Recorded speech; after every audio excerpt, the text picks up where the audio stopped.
Hey there. Today we are going to be reading a devotion from The Joy of the In-Between by Ashley Hetherington. Today's devotion is day 48 and it's called Bring It to the Light. The verse for this devotion is from Ephesians chapter 5 verse 13. It says, "But everything exposed by the light becomes visible, and everything that is illuminated becomes light." Ashley says, "When my brother moved out of our childhood home, our whole family helped him clean up his whole old bedroom. We found ramen noodle packets, piles of clothes, and boxes from college all over the room. It was a complete mess. In the previous months, the door of his room was always shut. None of us ever knew the full extent of what was behind it. It was only when we finally opened the door and turned on the light that we were able to see the mess and get to work. Similarly, we all have things in our lives we like to keep in the dark. Maybe it's the wreckage of a heartbreak we stuffed deep down because we didn't want to deal with the grief. Maybe it's the unhealthy relationship with food we know we need to work on but ignore instead because it's easier to eat our feelings. Maybe it's the lies we've come to believe about ourselves and we've become too afraid to hold them up to the truth.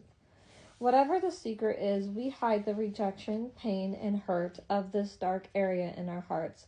We lock the door shut because we think it is easier to forget about it than to deal with it. We are afraid of what will happen if we open the door and turn the lights on. But the more we ignore this dark little room in our hearts, the worse it gets. We might look great on the outside, but our souls cannot be fooled. The door might be shut tight, but the mess will remain until we learn to get our hands dirty and face the darkness ahead. For the healing to take place in your life, you need the help of Jesus.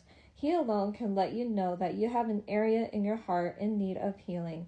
But he is also the one who will give you the courage to step forward and bring your shadow into the light. You also need safe people you can trust with your darker side. Whether it's a sin struggle you are hiding or a lie you've started to believe, you should find a safe friend or counselor to join you in the work of opening the door and turning on the light. Even while we wait on God to bring about his promises for our lives, we can still experience healing now. It may be hard to talk about what's taking up that dark place in your heart. Maybe you don't feel strong enough to bring it to the light, but with God's help, you can. When Jesus leads you to bring something to the light, you can trust him to deliver you. You can trust him to heal you. You can trust that when you open that terrifying door,